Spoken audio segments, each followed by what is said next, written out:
Welcome to our channel Srijan Institute. In my last two videos, I was discussing about reflection of light and angle of deviation. My today's video will be based upon number of images formed by two inclined plane mirrors. ध्यान दीजिएगा, मैं यहाँ पर आपको ये नहीं बताने वाला हूँ कि इमेज कैसे फॉर्म होती है प्लेन मिरर से. मैं आपको बताने वाला हूँ कि how many images will form when an object is placed between two inclined mirrors.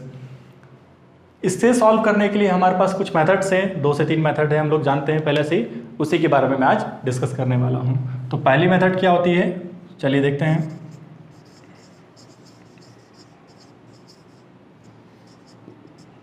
जो फर्स्ट मेथड है उसे हम लोग कहते हैं रे डायग्राम.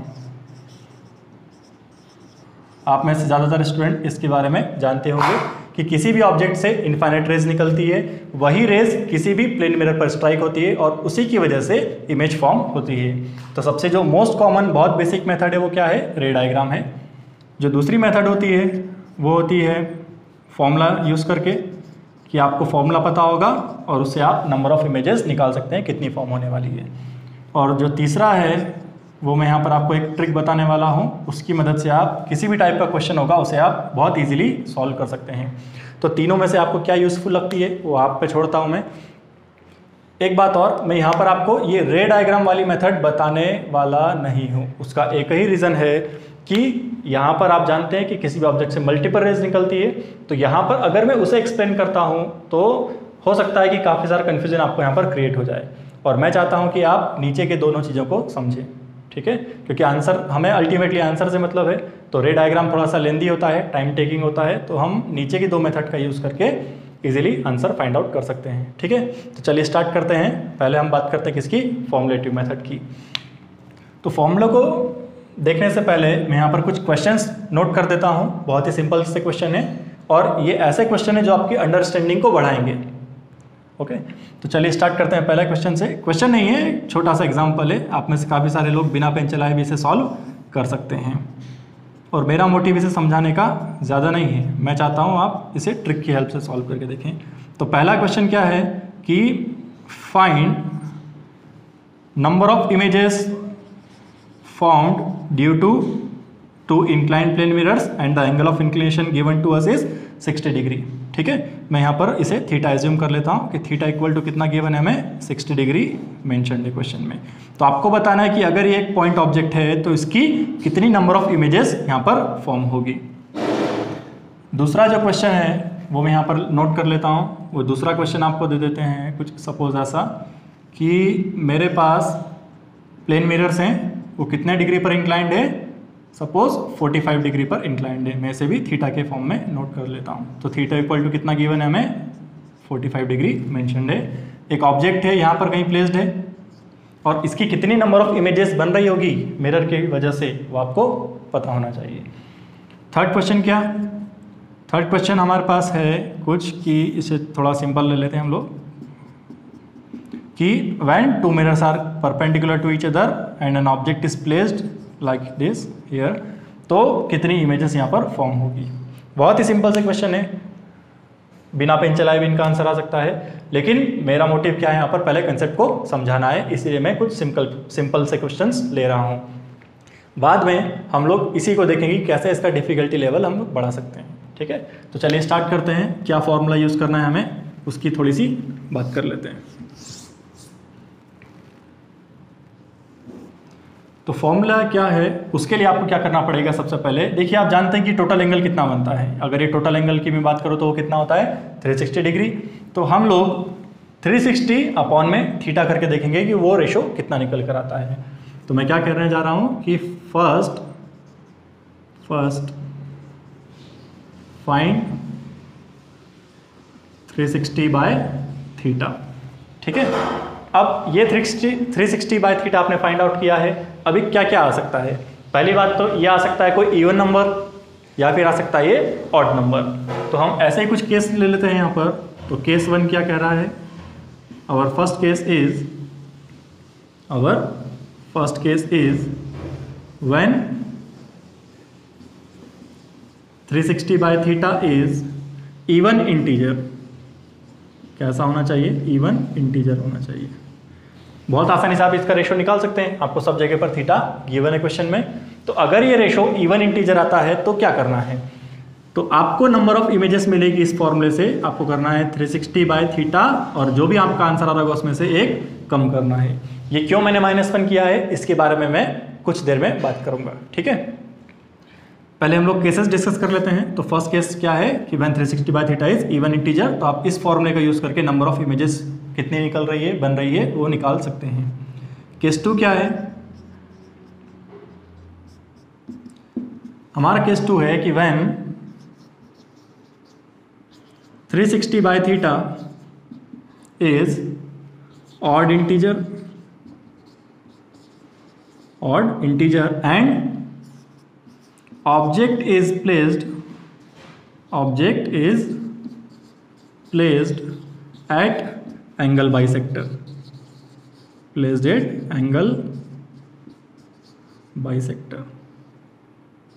अभी एंगल बाइसेक्टर क्या होता है, आई होप आपको पता होगा कि ये जो भी मैंने एंगल यहाँ पर लिया है उसको जो लाइन दो इक्वल एंगल्स में डिवाइड करती है उसी को क्या कहते हैं हम लोग, एंगल बाइसेक्टर कहते हैं। फॉर एग्जांपल अगर ये 90 डिग्री है तो इसको दो पार्ट में कैसे डिवाइड कर सकते हैं हम लोग, 45 और 45। तो ये जो लाइन होगी इससे क्या कहेंगे हम लोग, एंगल बाइसेक्टर। अगर हमारा ऑब्जेक्ट इस एंगल बाइसेक्टर पर सिचुएटेड है तो उसी केस को हम लोग यहाँ पर ले रहे हैं, ठीक है। तो अगर एंगल बाइसेक्टर पर प्लेस्ड है और 360/थीटा कैसा आ रहा है, एक ऑड इंटीजर आ रहा है, तो हमारा फॉर्मूला एज इट इज हो जाएगा। कितना फॉर्मूला होगा, n = 360/थीटा, जो भी रेशो आएगा उसमें से आपको एक कम करना पड़ेगा, ठीक है। और केस 3 को भी हम लोग देख लेते हैं, फिर मैं आपको बताता हूँ कि ये -1 क्यों कर रहे हैं हम लोग। केस 3 क्या कहता है, केस 3 कहता है कि व्हेन 360/थीटा is odd integer and object is not placed at angle bisector,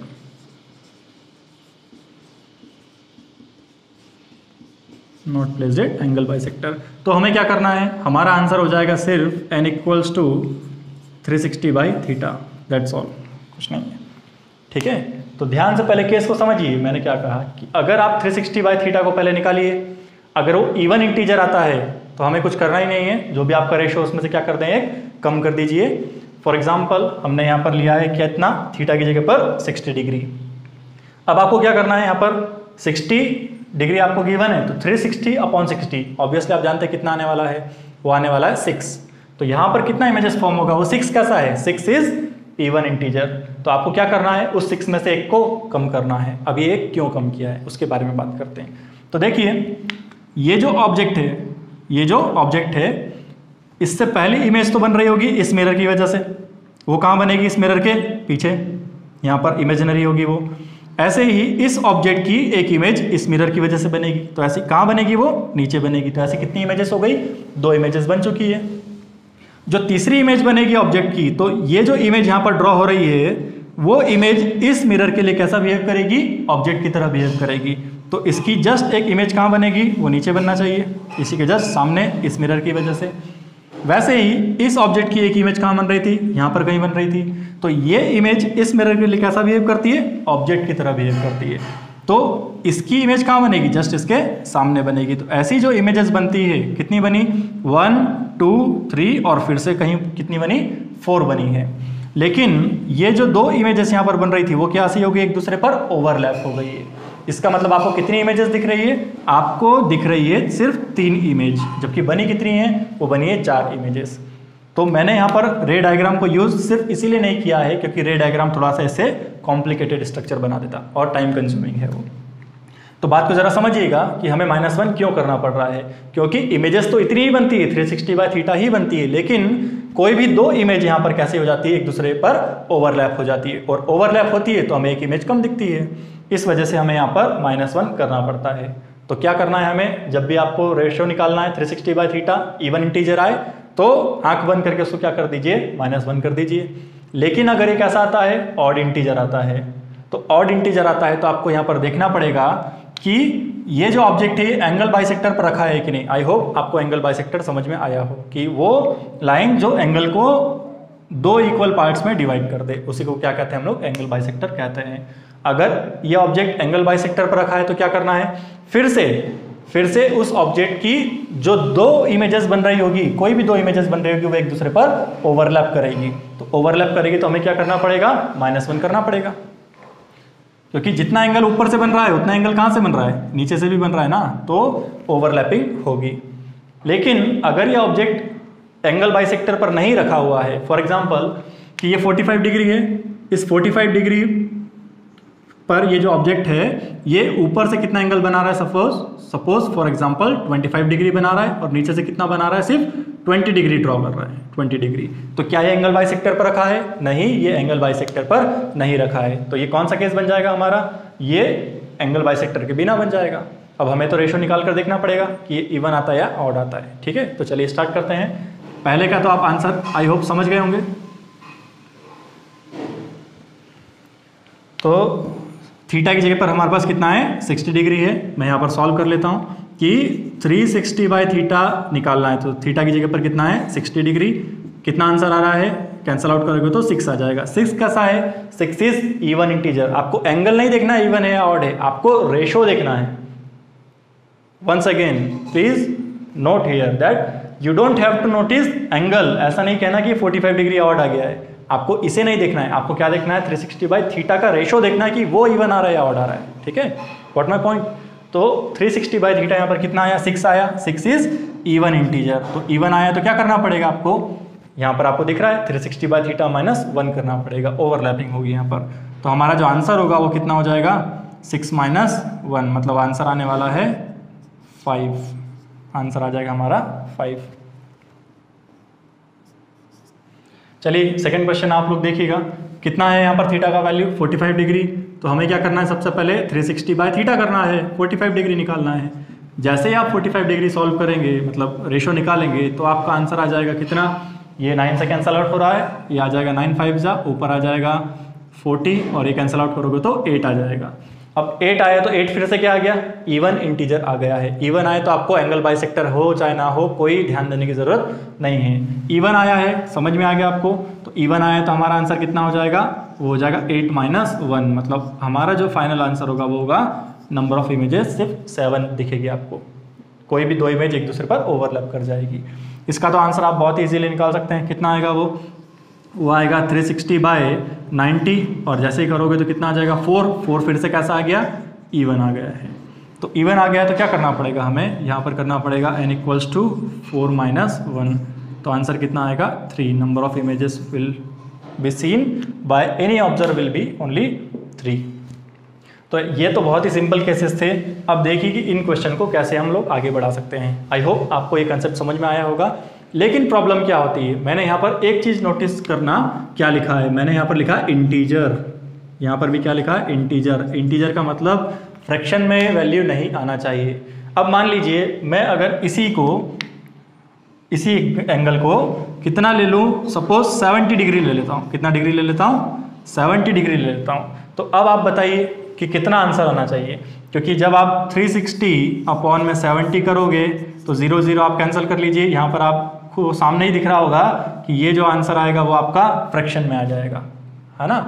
वो परफेक्टली कैंसिल नहीं हो रहा है, उससे डिवाइड नहीं हो पा रहा है। तो अगर इस टाइप से आपको कुछ फ्रैक्शन में मिल रहा हो, जैसे यहाँ पर कितना आ जाएगा, ये हो जाएगा 7 5 35, 1 बाकी है, तो ये हो जाएगा 5.1 आ जाएगा। तो अगर ये 5.1 आया तो फिर आप कितनी इमेजेस बताएंगे, यहाँ पर 5 बोलेंगे या 6 बोलेंगे, कितनी बनेगी। पॉइंट में तो कोई इमेजेस नहीं बनना चाहिए। तो अगर ऐसा कुछ केसेस बन रहा है तो फिर यहाँ पर ये फॉर्मूला हमारा काम नहीं आ पाता है। ठीक है, तो उसके लिए हम लोग क्या यूज़ करेंगे, उसके लिए हम लोग यहाँ पर एक ट्रिक यूज़ करेंगे। इसकी हेल्प से भी आप लोग देख सकते हैं कैसे करना है। चलें तो स्टार्ट करते हैं हम लोग कि क्या ट्रिक है। बहुत ही सिंपल सा तरीका है, आप लोग साथ में देखते रहिएगा। मैं इसे रब कर रहा हूँ, देख लीजिए आप लोग। तो चलिए देखते हैं कि कैसे हम लोग ट्रिक से इसी क्वेश्चन को सॉल्व कर सकते हैं। पहले मैं सिंपल अंडरस्टैंडिंग के लिए एक क्वेश्चन लेता हूँ 90 डिग्री पर, और उसके बाद हम लोग 70 डिग्री पर उस प्रॉब्लम को सॉल्व करेंगे। तो suppose I am having two mirrors inclined at an angle 90 degree and an object is placed here. Okay, और ये एंगल तो हम लोग जानते हैं कि थीटा का वैल्यू हमारे पास कितना है, 90 डिग्री है, ठीक है। अब मैं ऐसा मान लेता हूँ कि ये जो ऑब्जेक्ट है वो एंगल बाइसेक्टर पर नहीं रखा हुआ है, तो ये वाला जो एंगल है इसे सपोज मैं 40 डिग्री एज्यूम कर लेता हूँ और इसे मैं एज्यूम कर लेता हूँ 50 डिग्री, ठीक है। अब ये मेथड क्या कहती है तो इसमें हमें ये दिख रहा है कि ये वाला मिरर है, सपोज इट इज मिरर 1, तो इससे ये ऑब्जेक्ट कितना एंगल ड्रॉ कर रहा है, इससे ड्रॉ कर रहा है 40 डिग्री, और ये ऑब्जेक्ट मिरर 2 से कितना एंगल ड्रॉ कर रहा है 50 डिग्री। तो आपको सिर्फ ये 40 और 50 को यहाँ पर ऐसा नोट कर देना है, 40 डिग्री हो गया और 50 डिग्री हो गया। अब हम लोग रिफ्लेक्शन ऑफ लाइट और लॉज ऑफ रिफ्लेक्शन इसके कंसेप्ट को ऑलरेडी जानते हैं कि अगर एंगल ऑफ इंसिडेंस किसी ऑब्जेक्ट के लिए 40 डिग्री है तो एंगल ऑफ रिफ्लेक्शन भी कितना होगा 40 डिग्री। तो यहाँ पर हमें क्या करना है, मैं आपको बहुत सिंपल सी मेथड बता रहा हूँ कि आपको थीटा का वैल्यू चेक करना है। यहाँ पर थीटा कितना गिवन है क्वेश्चन में, वो है 90 डिग्री। तो आप क्या कीजिए, यहाँ पर इन सभी एंगल्स के साथ 90 डिग्री जोड़ दीजिए, ठीक है। तो 40 डिग्री में जब आप 90 डिग्री ऐड करेंगे तो कितना आंसर आएगा आपका, 9 और 4 कितना हो जाएगा 130 डिग्री का, तो मैंने यहाँ 130 डिग्री लिख दिया। ऐसे ही 50 में भी आप कितना ऐड करेंगे, 90 डिग्री ऐड करेंगे तो कितना आंसर आएगा आपका, ये आएगा 140 डिग्री का।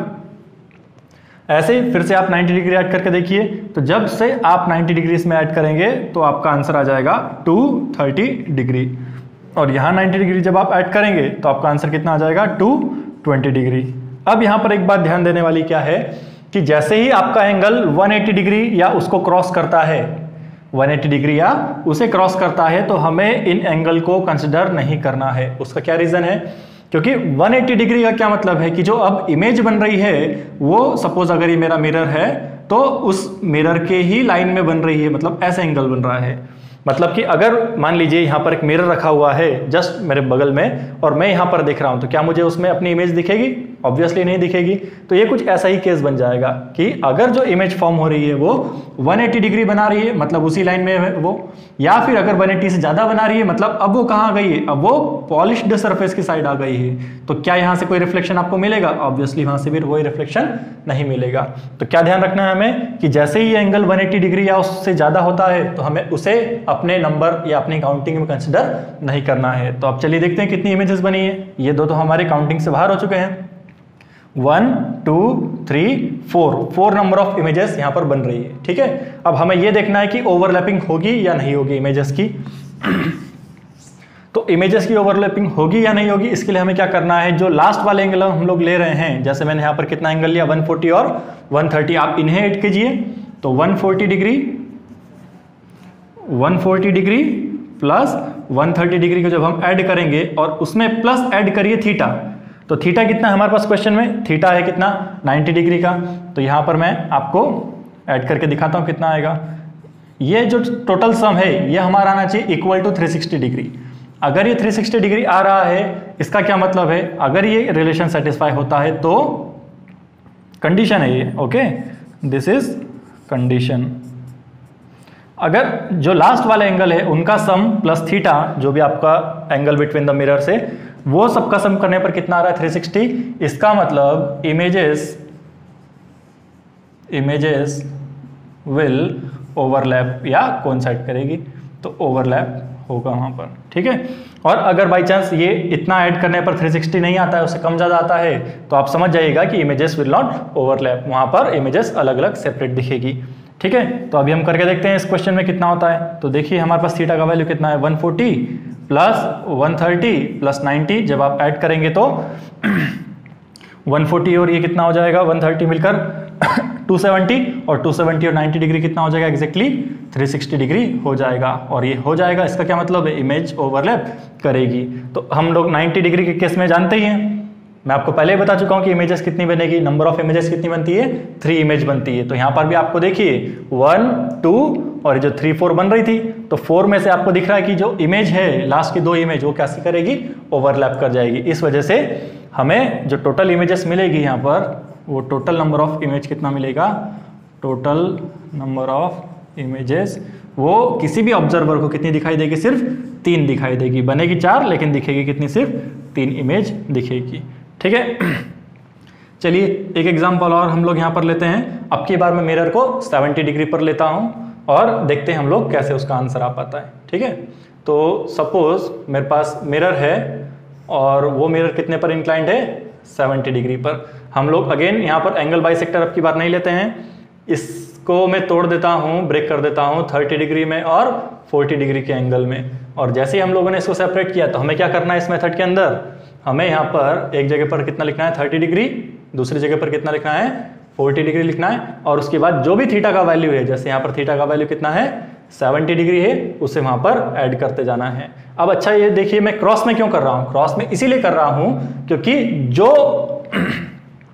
जो इमेज मिरर 1 की वजह से बनेगी वो इस मिरर 2 के लिए किसकी तरह बिहेव करेगी, ऑब्जेक्ट की तरह बिहेव करेगी। सिमिलरली जो इमेज मिरर 2 की वजह से बनेगी वो इमेज मिरर 1 के लिए कैसे बिहेव करेगी, ऑब्जेक्ट की तरह बिहेव करेगी। इस वजह से मैंने यहां पर क्रॉस लगा के रखा है। ओके, तो इसमें कोई कंफ्यूजन आप लोग मत रखिएगा। अब यहां पर भी हमें क्या करना है, कितना ऐड करना है आप लोग जानते हैं, थीटा मुझे ऐड करना है। तो थीटा का वैल्यू कितना है हमारे पास क्वेश्चन में 70 डिग्री है, उसे आप ऐड करते जाइए। 30 प्लस 70 कितना होता है, वो 100 होता है। ऐसे ही 40 प्लस 70 कितना होता है, वो होता है 110। फिर से मैं 70 ऐड कर सकता हूं, तो जैसे आप 70 ऐड करेंगे तो क्या होगा आंसर आ जाएगा 180 डिग्री। और यहां पर जब आप ऐड करेंगे तो कितना आ जाएगा, वो आ जाएगा 170 degree. These are our mirrors. Okay, और यहां पर कहीं ऑब्जेक्ट प्लेस्ड है। ठीक है, अब यहां पर ध्यान से देखिएगा क्या हो रहा है। मैंने आपको क्या बताया अभी कि जैसे ही 180 या उसको क्रॉस कर जाएगा तो हमें इसे अपनी काउंटिंग में कंसिडर नहीं करना है। तो हमारे पास कितनी इमेज मिली, 1 2 3 4 5। ओके, ये हमें 5 इमेजेस यहां पर मिल रही है। अब यहां पर ओवरलैपिंग होगी कि नहीं होगी वो हमें देखना है। तो ऑब्वियसली आप देख सकते हैं कि मैंने इसे एंगल बाइसेक्टर पर नहीं रखा है। और वैसे भी मैंने आपको क्या सिखाया है लास्ट में कि इन दोनों को आप ऐड करके देखिए, किस किस को, 170 प्लस 180 को, 170 प्लस 180 को, और प्लस मुझे किसको ऐड करना पड़ेगा, थीटा को। And you will find that this is not equal to 360 degree. इसका मतलब images will not overlap here. तो हमें कितनी नंबर ऑफ इमेजेस मिली है, 1 2 3 4 5। मुझे यहाँ पर टोटल नंबर ऑफ इमेजेस कितनी मिली है, 5 इमेजेस मुझे यहाँ पर मिली है। तो इस तरीके से आप लोग किसी भी क्वेश्चन में, चाहे वो इंटीजर बन रहा हो चाहे ना बन रहा हो, क्योंकि आप जानते हैं कि जो 70 डिग्री है उसको अगर मैं 360 डिवाइड, जैसे हम फॉर्मूला जो पढ़े थे 360 बाय थीटा करता तो 360 बाय 70 करता, तो ये इंटीजर नहीं आता, not equal to any integer. ना तो इवन आता ना ऑड आता, कुछ पॉइंट में उसकी कुछ वैल्यू आ जाती। तो वहां पर हम फॉर्मूला नहीं अप्लाई कर सकते थे, लेकिन ये जो मेथड मैंने आपको बताई है ये आप किसी भी जगह पर अप्लाई कर सकते हैं, इससे आपको एग्जैक्ट वैल्यू मिलेगी। ध्यान रखिएगा इसको। I hope you understand both the methods, and if you have any kind of query related to this topic then you can write me in the comment box, and very soon हम आप लोगों के लिए online classes available करवा रहे हैं so that you can better ask your doubts at the same time. Thank you.